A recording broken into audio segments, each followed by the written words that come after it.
Hello students, welcome to WB exam guide.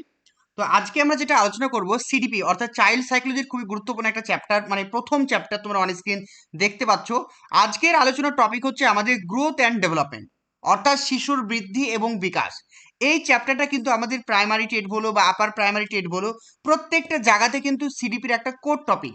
এই topic থেকে প্রশ্ন প্রতি বছর আসবেই, এবং কি কি প্রশ্ন বা কি ধরনের প্রশ্ন বিগত বছরগুলোতে এসেছিল এবং আমাদের আগামী দিনের প্রাইমারি বলো আপার প্রাইমারি টেটে আসবে, সেগুলো কিন্তু আজকের ক্লাসে আলোচনা করব। প্রত্যেকে কিন্তু মন দিয়ে ক্লাসটা করো। যদি কোনো জায়গায় বুঝতে অসুবিধা হয় অবশ্যই আমাকে জানাবে, ঠিক আছে? চলো।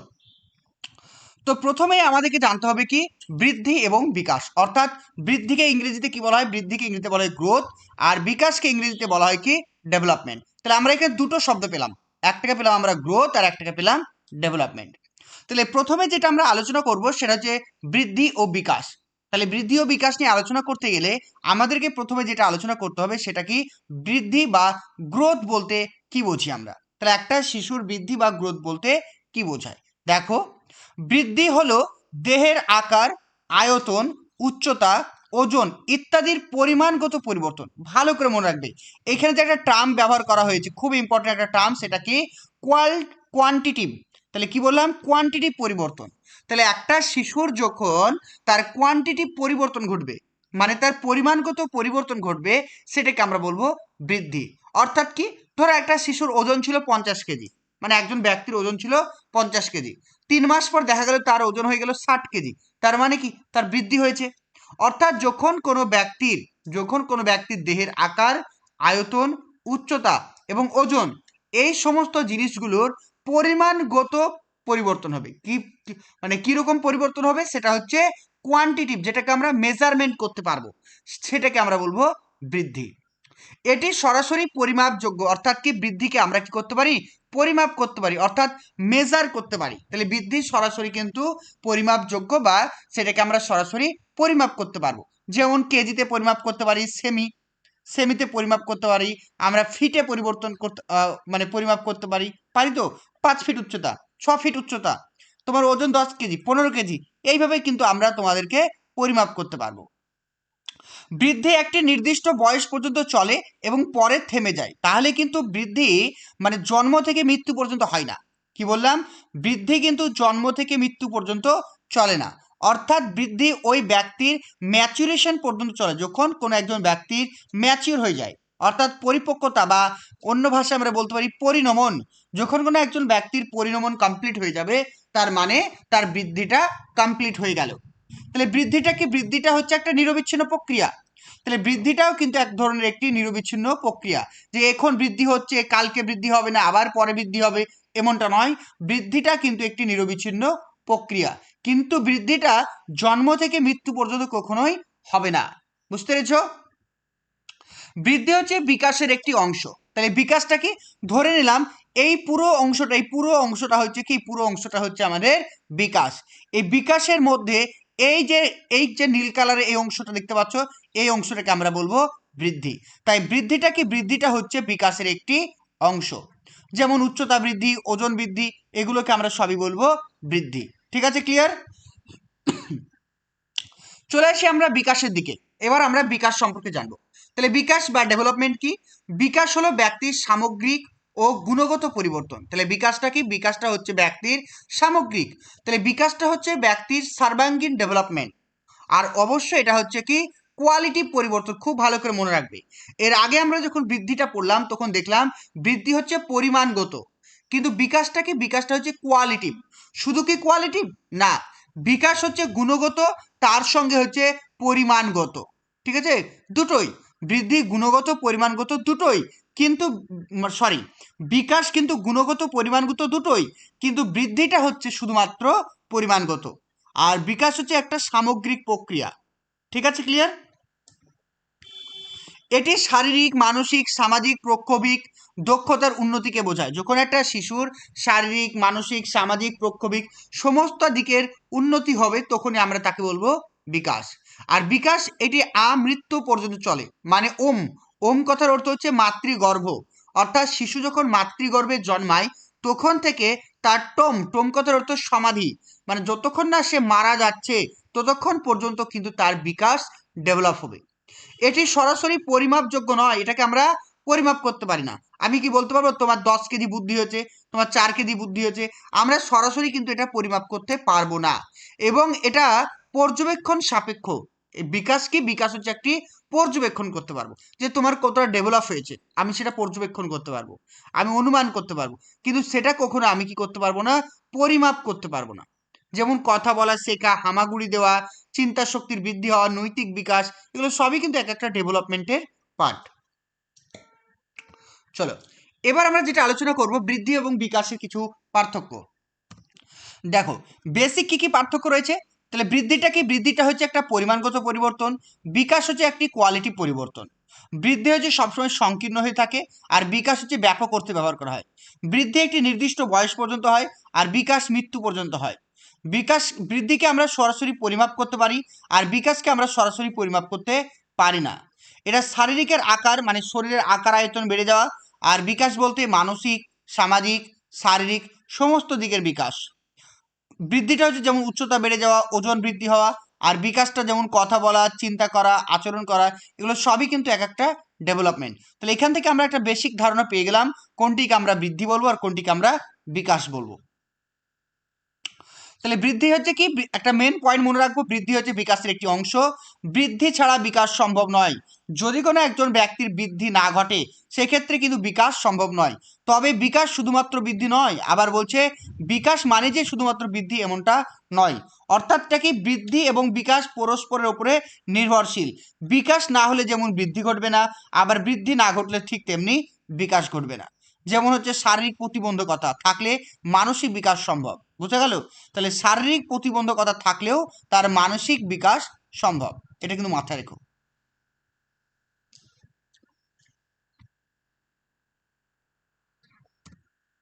চলো এবার আমরা কিন্তু বিকাশের বিভিন্ন যে নীতিগুলো রয়েছে সেই নীতিগুলো নিয়ে আমরা একটু আলোচনা করব। দেখো এই যে নীতিগুলো দেখতে পাচ্ছ, এগুলো থেকে কিন্তু বারবার করে পরীক্ষা প্রশ্ন আসে, সব থেকে বেশি প্রশ্ন আসে এই বিকাশের বিভিন্ন নীতি থেকে। তাহলে বিকাশের কি কি নীতি আছে? প্রথম যেটা নীতি হচ্ছে বিকাশ একটি নিরবিচ্ছিন্নতার নীতি, অর্থাৎ প্রিন্সিপাল অফ কন্টিনিউটি, খুব ইম্পর্টেন্ট। বিকাশ একটি ধারাবাহিক প্রক্রিয়া। ধারাবাহিক মানে বিকাশ কখনো এলোমেলোভাবে ঘটবে না। যেমন ধরো একটা শিশু প্রথমে বসতে শিখবে, তারপরে হামাগুড়ি দেবে, তারপরে সে দাঁড়াতে শিখবে, তারপরে সে হাঁটতে শিখবে, তারপরে সে দৌড়াতে শিখবে। অর্থাৎ বিকাশ একটি ধারাবাহিকভাবে ঘটছে। এটি হঠাৎ ঘটে না, যে হঠাৎ করে একটা বাচ্চা ছেলে দৌড়াতে শুরু করলো, এমনটা কি হয়? বা হঠাৎ করে একটা শিশু হামাগুড়ি দিতে শিখলো, এমনটা কখনো হবে না। অর্থাৎ বিকাশ কিন্তু কি ধাপে ধাপে হবে, কখনো হঠাৎ করে হবে না। বিকাশ গর্ভধারণ থেকে মৃত্যু পর্যন্ত চলে। এই যে বিকাশ, ধরো একটা শিশু যখন মায়ের পেটে জন্মগ্রহণ করে, ঠিক যতক্ষণ না সে মৃত্যুবরণ করছে ততদিন পর্যন্ত কিন্তু তার বিকাশ চলবে। এটা একটা কন্টিনিউটি, অর্থাৎ নিরবিচ্ছিন্ন। মানে যে হঠাৎ আজকে ধরো বিকাশ হচ্ছে, 2 দিন হচ্ছে, 4 দিন বিকাশ হচ্ছে, পরপর 10 দিন বিকাশ হলো, তারপরে 11 দিন থেকে 12 দিন মানে 2 দিন রেস্ট নিল, বিকাশ একদমই ঘটলো না, এমনটা কিন্তু কখনোই হবে না। বিকাশ কখনো হয়তো বেশি হবে, কখনো বা কম হবে, কিন্তু বিকাশ সর্বদা চলতেই থাকবে, বিকাশ কখনো কিন্তু থেমে থাকবে না। ঠিক আছে? তারপর বলছে principal of sequence pattern. Sequence pattern মানে কি? অর্থাৎ এই যে নির্দিষ্ট ক্রম অনুযায়ী হবে, অর্থাৎ বিকাশ একটি নির্দিষ্ট ক্রম অনুসারে হয়। সকল শিশুর বিকাশের ধারা একই, ধারাটা একই, কিন্তু গতিটা আলাদা। বুঝতে পেরেছো? তাহলে রেট অফ, মানে কি বলছে, রেট অফ ডেভেলপমেন্ট। তাহলে রেট সবসময় কি হবে, রেট কিন্তু আলাদা। রেট কি হবে, বিকাশের যে রেট, সেটা রেটটা কি হবে, রেটটা কিন্তু আলাদা হবে। ঠিক আছে? কিন্তু ধারা বা সিকোয়েন্স, ধারা বা সিকোয়েন্সটা কিন্তু, বা প্যাটার্ন, তাহলে কি হবে, রেট কিন্তু আলাদা, কিন্তু বিকাশের যে প্যাটার্ন বা ডেভেলপমেন্টের যে প্যাটার্ন সেই প্যাটার্ন কিন্তু কি হবে, সবার ক্ষেত্রে একই হবে। যে একটা শিশু প্রথমে বসতে শিখবে, তারপর হামাগুড়ি দেবে, তারপর দাঁড়াতে শিখবে, তারপর হাঁটতে শিখবে, তারপর দৌড়াতে শিখবে। এই যে একটা প্যাটার্ন ফলো করছে, প্রত্যেকটা শিশুর ক্ষেত্রে কিন্তু সেম। ঠিক আছে? তাই বিকাশের প্যাটার্ন কিন্তু সেম হবে, কিন্তু তার রেট অফ ডেভেলপমেন্ট সেটা আলাদা। রেট অফ ডেভেলপমেন্ট কেন আলাদা? কারণটা হচ্ছে, কোন একটা বাচ্চা 3 বছর বয়সে ধরো 10টা কথা বলতে পারে, অন্য কোনো বাচ্চা 3 বছর বয়সে 15টা কথা বলতে পারে। তার মানে কি, বিকাশের যে রেট, সে রেটটা কিন্তু আলাদা। তারপর নেক্সট বলছে সেফালোক্যাডুয়াল প্রিন্সিপাল। এই যে প্রিন্সিপাল অফ সিকোয়েন্স, এই প্রিন্সিপাল অফ সিকোয়েন্সের মধ্যে দুটো জিনিস পড়ছে। এখান থেকে 2026 সালে সালে যে সিটেট পরীক্ষা হলো, সালে যে সিটেট পরীক্ষা হলো, এখান থেকে কিন্তু প্রশ্ন এসেছিল। তাহলে প্রিন্সিপাল আর সিকোয়েন্সের মধ্যে কি পড়ছে? বিকাশ মাথা থেকে পায়ের দিকে হয়, অর্থাৎ হেড টু টো, বুঝলে? তাহলে মাথা থেকে পায়ের দিকে যে বিকাশটা ঘটছে সেটাকে আমরা বলবো সেফালোক্যাডুয়াল প্রিন্সিপাল, অর্থাৎ শিশু প্রথমে মাথা নিয়ন্ত্রণ করবে, তারপর ধীরে ধীরে পায়ের দিকে যাবে। তারপর চলে আসে দেখো প্রক্সিমা ডিস্টাল প্রিন্সিপাল। এই প্রক্সিমা ডিস্টালটা কি? প্রক্সিমা ডিস্টাল কথার অর্থ হচ্ছে বিকাশ কেন্দ্র থেকে বাহিরের দিকে হবে, অর্থাৎ সেন্টার টু পেরিফেরি। তাহলে সেন্টার টু পেরিফেরি বা বিকাশ কেন্দ্র থেকে পরিধির দিকে হচ্ছে, সেটাকে আমরা বলবো প্রক্সিমো ডিস্টাল। যেমন ধরো একটা শিশু প্রথমে কাঁধ কনুই নিয়ন্ত্রণ করে, পরে কবজি, তারপর শেষে আঙুল। বুঝতে পেরেছো? তাহলে একটা শিশু প্রথমে কাঁধ, তারপরে কনুই, তারপরে কবজি, তারপরে আঙুলের দিকে যাচ্ছে, অর্থাৎ সেন্টার থেকে পেরিফেরার দিকে যাচ্ছে। বোঝা গেল? অর্থাৎ কি গ্রস মোটর থেকে, আরেকটা জিনিস মাথায় রাখবে, গ্রস গ্রস মোটর, ঠিক আছে? গ্রস মোটর থেকে কোথায় যাচ্ছে? ফাইন মোটর, ঠিক আছে? গ্রস মোটর থেকে ফাইন মোটর দিকে যাচ্ছে। তাহলে গ্রস মোটর কোনগুলো? যখন আমাদের হাত পা ব্যবহার করবো সেটাকে গ্রস মোটর বলছি, যেমন সাঁতার কাটা, এটা গ্রস মোটর। ফাইন মোটর যেমন লেখাটা হচ্ছে ফাইন মোটর, কারণ লেখাটার ক্ষেত্রে আমরা হাত ব্যবহার করি না, আমাদের হাতের আঙুল এবং তালুটাকে ব্যবহার করি, ঠিক আছে? এটা মাথায় রাখবে। তারপরে বিকাশটা কি? বিকাশ হচ্ছে কি ইন্ডিভিজুয়াল ডিফারেন্স। ইন্ডিভিজুয়াল ডিফারেন্স কথার অর্থ কি? বিকাশ ব্যক্তিভেদে কিন্তু পার্থক্য লক্ষ্য করব। মানে প্রত্যেকটা শিশুর ক্ষেত্রে বিকাশ কিন্তু একই রকম নয়। আমার শ্রেণীকক্ষে 50 জন শিক্ষার্থী থাকলে 50 জন শিক্ষার্থীর বিকাশের ধারা বলো, গতি বলো, সব কিন্তু আলাদা আলাদা। তাই বিকাশকে আমরা কি বলবো? ইন্ডিভিজুয়াল ডিফারেন্স, অর্থাৎ ব্যক্তিভেদে কিন্তু বিকাশের ক্ষেত্রে আমরা পার্থক্য দেখতে পাবো। এমনকি যদি দুটো যমজ বাচ্চা একই সাথে জন্মগ্রহণ করলো, একই রকম দেখতে, সব কিছু যদি একই রকম হয়, তবুও ওই যমজ বাচ্চার মধ্যেও কিন্তু আমরা এই বিকাশের পার্থক্য লক্ষ্য করব। একটা প্রশ্ন পরীক্ষা আসে যে দুটো যমজ বাচ্চা বা কুইন বেবির ক্ষেত্রে, হ্যাঁ, দুটো যমজ বাচ্চার ক্ষেত্রেও কিন্তু আমরা বিকাশের বিভিন্ন পার্থক্য দেখতে পাই। বিকাশের কোন নীতির ওপর ভিত্তি করে? সেটা হবে প্রিন্সিপাল অফ ইন্ডিভিজুয়াল ডিফারেন্স, ঠিক আছে? কারণটা কি? বংশগতি এবং পরিবেশ দুটোই কিন্তু গুরুত্বপূর্ণ ভূমিকা পালন করে। ওই যে দুটো যমজ বাচ্চা, সে দুটো যমজ বাচ্চা হয়তো তারা বংশগতির দিক থেকে সেম, বংশগতির দিক থেকে সেম ক্যারেক্টার সবকিছু পেয়েছে, কিন্তু তাদের জন্য পরিবেশ আলাদা। একই পরিবেশে থাকলেও তার এনভায়রনমেন্টের যে অ্যাডাপ্টেশন সেটা কিন্তু আলাদা আলাদা হবে। তাই এটাকে আমরা বলবো principal of individual difference. Next দেখো বংশগতি পরিবেশের মিথস্ক্রিয়ার নীতি। আমরা প্রত্যেকেই জানি যে আমাদের যে বিকাশ, সেই বিকাশটা শুধুমাত্র পরিবেশ বা শুধুমাত্র বংশগতি দ্বারা নিয়ন্ত্রিত হয় এমনটা নয়, যে বংশগতি এবং পরিবেশ দুটোর যে গুণফল, সেই গুণফলের মাধ্যমে কিন্তু নিয়ন্ত্রিত হয়। তাই মনোবিজ্ঞানী উডশট বলেছেন যে ডেভেলপমেন্ট হলো হেরিডিটি আর এনভায়রনমেন্টের গুণফল। নেক্সট দেখো 5 নাম্বার, বিকাশ সবসময় মানে জেনারেল থেকে স্পেসিফিকে দেয়। মানে বিকাশ সবসময় কি হয়? সাধারণ থেকে কি বিশেষের দিকে যায়। অর্থাৎ শিশুর বিকাশ প্রথমে সাধারণ প্রতিক্রিয়াগুলো করে, তারপরে বিশেষ প্রতিক্রিয়াগুলি করতে শেখে, ধীরে ধীরে নির্দিষ্ট ও সূক্ষ্ম প্রতিক্রিয়া করতে শেখে। যেমন ধরো এই যে বললাম, একটা শিশুর সামনে যদি একটা ফুটবল ছেড়ে দাও, শিশুরা সেই ফুটবলটা ধরার জন্য হাত পা তার পুরো শরীরটাকে ব্যবহার করবে, কিন্তু ওই শিশুরা যখন বড় হবে সেই ফুটবলটাকে ধরার করার জন্য তার একটা পাই কিন্তু যথেষ্ট। তার মানে শিশুর বিকাশ কি হচ্ছে? জেনারেল থেকে কিন্তু স্পেসিফিকের দিকে চলে যাচ্ছে।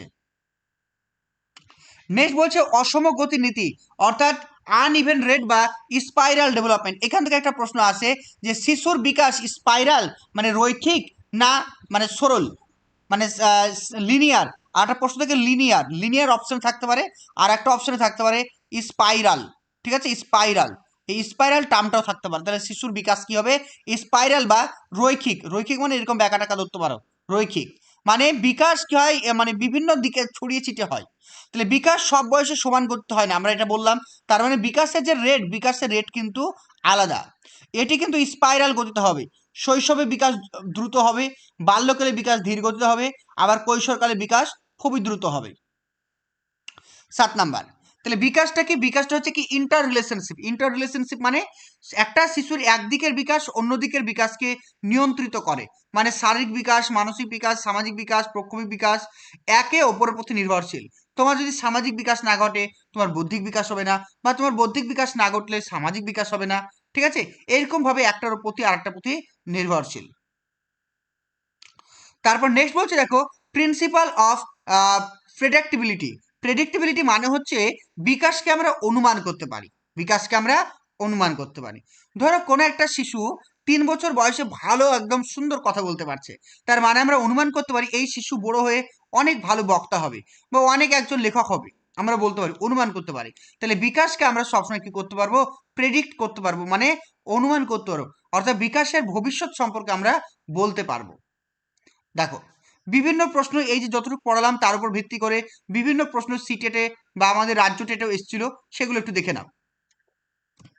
তোমাদের শিক্ষকতার স্বপ্নকে পূরণ করার জন্য আমরা নিয়ে এসেছি শিক্ষকতার স্বপ্ন পূরণের নতুন ব্যাচ। এখানে প্রাইমারি আপার প্রাইমারি দুটি কোর্সই তোমরা করতে পারবে। আমাদের কি কি এই কোর্সের মধ্যে থাকছে, প্রতিদিন লাইভ ক্লাস থাকছে, রেকর্ডিং ক্লাস থাকছে এবং অধ্যায় ভিত্তিক মক টেস্ট, অর্থাৎ যে ক্লাসটা করানো হবে পরের দিন সেই ক্লাসটার উপরে মক টেস্ট থাকবে এবং প্রত্যেকটা ক্লাসে টাইপিং করা অর্থাৎ প্রিন্টেড নোট কপি থাকবে, যেগুলো তোমরা অতি সহজে ভালো করে পড়তে পারবে। যারা আমাদের কোর্সে অ্যাডমিশন নিতে চাইছো, স্ক্রিনে দেওয়া যে নাম্বারটি রয়েছে 9647300217, আমাদের ক্লাস শুরু হবে জানুয়ারির 1 তারিখ থেকে। তো যারা ভর্তি হবে অবশ্যই তাড়াতাড়ি যোগাযোগ করো। চলো এবার আমরা বিষয় কয়েকটা কোশ্চেন দেখি। দেখো বলছে বিকাশের সেফালোক্যাডুয়াল নীতি অনুসারে বিকাশ অগ্রসর হয় কোন দিকে, সাধারণ থেকে বিশেষ, বিভিন্ন দিক থেকে একই দিকে, মাথা থেকে পায়ের দিকে, গ্রামীণ থেকে শহরের দিকে। এটা সিটের 2014 কোশ্চিন, এটা আনসার হবে মাথা থেকে পায়ের দিকে। চলো পরের প্রশ্ন দেখো, এটা 2017 সালে আমাদের পশ্চিমবঙ্গ টেটে এসেছিল। নিচের কোনটি বিকাশের বা ডেভেলপমেন্টের সঠিক বৈশিষ্ট্য নয়, নিচের কোনটি ডেভেলপমেন্টের সম্পর্কে সঠিক নয়। বিকাশ একটি জীবনব্যাপী প্রক্রিয়া, অবশ্যই কারেক্ট, কারণ শিশুর জন্ম থেকে মৃত্যু পর্যন্ত হয়। বিকাশ একটু পরিবর্তনীয়, বিকাশ অবশ্যই পরিবর্তনীয়। বিকাশ কেবলমাত্র বংশগতি দ্বারা নির্ধারিত হয় না, কারণ বিকাশ বংশগতি এবং পরিবেশ, কারণ বংশগতি এবং পরিবেশ, এই বংশগতি এবং পরিবেশের গুণ ফলে হয়ে থাকে। বিকাশ একটি সুশৃঙ্খল এবং ধারাবাহিক প্রক্রিয়া, অবশ্যই এটাও কারেক্ট, এটাও কারেক্ট। তাহলে অপশন নাম্বার সি হচ্ছে আমাদের কারেক্ট। বোঝা গেল, ক্লিয়ার? তাহলে অপশন নাম্বার সি হচ্ছে কারেক্ট। পরের প্রশ্ন চলে আসি। বিকাশ বা ডেভেলপমেন্ট শব্দটি অন্তর্ভুক্ত করে, মানে বিকাশ বা ডেভেলপমেন্ট শব্দটি মানে কি, যে কেবল পরিমাণগত পরিবর্তন, কেবল গুণগত পরিবর্তন, গুণগত পরিমাণগত উভয় পরিবর্তন, কেবল শারীরিক পরিবর্তন। কিছুক্ষণ আগেই তোমাদেরকে এটা আমি বললাম, কিছুক্ষণ আগেই, বলো তাহলে কি হবে অ্যান্সার? Option number C. তাহলে বিকাশ কি, বিকাশ হচ্ছে আমরা জানি যে গুণগত এবং পরিমাণগত উভয় পরিবর্তন হচ্ছে বিকাশ, কিন্তু বৃদ্ধি হচ্ছে কি, বৃদ্ধি হচ্ছে শুধুমাত্র পরিমাণগত, বৃদ্ধিটা হচ্ছে শুধুমাত্র পরিমাণগত, আর বিকাশ হচ্ছে গুণগত পরিমাণগত দুটোই। চলো পরের কোশ্চেন। শিশুর শারীরিক বিকাশ বা ফিজিক্যাল গ্রোথ বোঝাতে কোন শব্দটি সর্বাধিক উপযুক্ত? তাহলে একটা শিশুর ফিজিক্যাল গ্রোথ বোঝাতে কোন শব্দটি সর্বাধিক উপযুক্ত? বলছি দেখো ফিজিক্যাল মানে ফিজিক্যাল গ্রোথ, ভালো করে দেখো, ফিজিক্যাল গ্রোথ বা শারীরিক বৃদ্ধি, ঠিক আছে, কোনটা? গ্রোথ, ডেভেলপমেন্ট, ম্যাচুরেশন আর ইকুইলিব্রিয়াম। তাহলে কি হবে আনসার?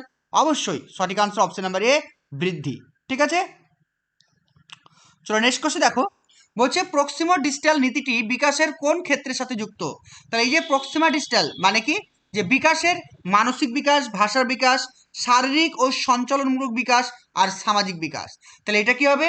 প্রক্সিমা ডিস্টাল যেটা রয়েছে সেটা হচ্ছে শারীরিক এবং সঞ্চালনমূলক বিকাশ। শারীরিক সঞ্চালন মানে আমাদের শরীরের যে কেন্দ্র থেকে পরিধির দিকে যে বিকাশটা ঘটছে, অর্থাৎ এটা অবশ্যই এটা আমাদের শরীরের, এবং এটা কি একটা সঞ্চালন, অর্থাৎ এক স্থান থেকে বিকাশটা ধীরে ধীরে অন্য স্থানে সঞ্চালন ঘটছে। তাই এই যে প্রক্সিমা ডিস্টাল, এই প্রক্সিমা ডিস্টালটা হচ্ছে শারীরিক ও সঞ্চালনমূলক বিকাশ। পরের কোশ্চেন, বিকাশ গর্ভধারণ থেকে মৃত্যু পর্যন্ত চলতে থাকে, এই ধারণাটি কোন নীতিকে বোঝায়? এটা আমাদের ওয়েস্ট বেঙ্গল টেট 2022-এর প্রশ্ন। তাহলে বিকাশ গর্ভধারণ থেকে মৃত্যু পর্যন্ত চলছে, এটাকে আমরা কি বলবো? প্রিন্সিপাল অফ কন্টিনিউটি, তারপর যে principle of integration, principle of individual difference আর প্রিন্সিপাল অফ স্পেসিফিক মানে স্পেসিসি। তাহলে কি বলছো অপশন নাম্বার ডি, যে নির্দিষ্টতার নীতি বা প্রিন্সিপাল অফ স্পেসিফিসিটি, স্পেসিফিসিটি, তাই তো? তাহলে নির্দিষ্টতার নীতি, তাহলে এখানে সঠিক আনসার কি হবে? অপশন নাম্বার দেখে নাও, অবশ্যই এটা আমাদের সঠিক আনসার। এটা হবে নিরবিচ্ছিন্ন নীতি বা প্রিন্সিপাল অফ কন্টিনিউটি। ঠিক আছে, এটা কিন্তু খুব ভালো করে মনে রাখতে হবে। চলো 7 নাম্বারটা বলছে, দেখো নেচার, নেচার মানে প্রকৃতি, আর একটা হচ্ছে কি নার্চার, নার্চার মানে হচ্ছে প্রতিপালন করা। এই বিতর্কটি কিসের সাথে সম্পর্কযুক্ত? বংশগতি, পরিবেশ, আচরণ এবং পরিবেশ, পরিবেশ এবং জীবনবিজ্ঞান, পরিবেশ এবং প্রতিপালন। তাহলে এটা হবে আমাদের হেরিডিটি এবং ইনভায়রনমেন্ট। তাহলে এই যে নেচার, নেচার মানে কি? নেচার মানে হচ্ছে আমাদের প্রকৃতি, অর্থাৎ আমাদের এটাকে বংশগতি। আর এই নার্চার মানে কি? প্রতিপালন করা, যেটা হয় পরিবেশ থেকে। তাই এটা বংশগতি পরিবেশের সঙ্গে সম্পর্কিত। চলো নেক্সট কোশ্চিন, বিকাশের কোন নীতিটি বলে যে বিকাশের হার এক নয়? তাহলে বিকাশের হার কিন্তু এক নয়, বা রেট অফ ডেভেলপমেন্ট কিন্তু এক নয়, কিন্তু সিকোয়েন্সটা এক থাকবে। মানে প্রত্যেকটা শিশুর বিকাশের সিকোয়েন্স এক হবে, কিন্তু রেটটা কিন্তু আলাদা আলাদা। কোনটি হবে?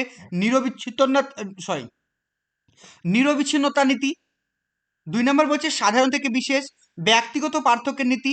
আর 3 নম্বর হচ্ছে একীকরণের নীতি। কি হবে আনসার? প্রত্যেক আনসার করো 8টা।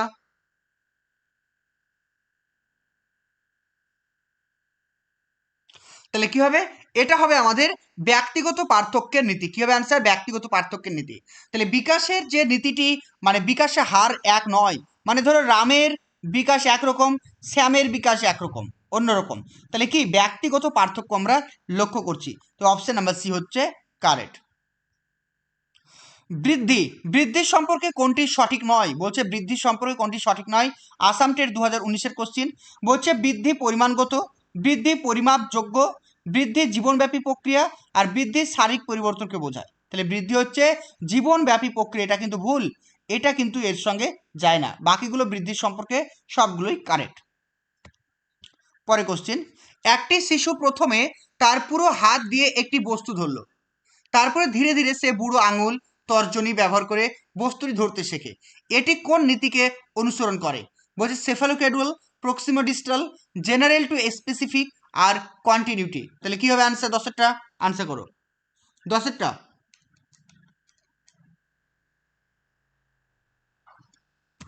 তাহলে এখানে আমাদের সঠিক আনসার কি হবে? Option number C. Option number C হচ্ছে কারেক্ট, সাধারণ থেকে বিশেষের দিকে যাচ্ছে। তাহলে প্রথমে তার পুরো হাতটাকে ব্যবহার করলো, তারপরে ধীরে ধীরে বুড়ো আঙুল, তর্জনী এইভাবে যাচ্ছে। অর্থাৎ সাধারণ থেকে সে কিন্তু স্পেসিফিক বা বিশেষের দিকে অগ্রসর হচ্ছে। তো অপশন নাম্বার সি হচ্ছে কারেক্ট। চলো নেক্সট কোশ্চেন দেখো, মানুষের যে বিকাশ, মানব বিকাশ বা হিউম্যান ডেভেলপমেন্ট কি? হিউম্যান ডেভেলপমেন্ট হচ্ছে একটা কোয়ান্টিটিভ কোয়ালিটিভ, একটি নির্দিষ্ট সীমা পর্যন্ত পরিমাপযোগ্য, পরিমাণগত গুণগত উভয়। এটাও কিন্তু 2015 সালের কোশ্চিন। তাহলে কি হবে?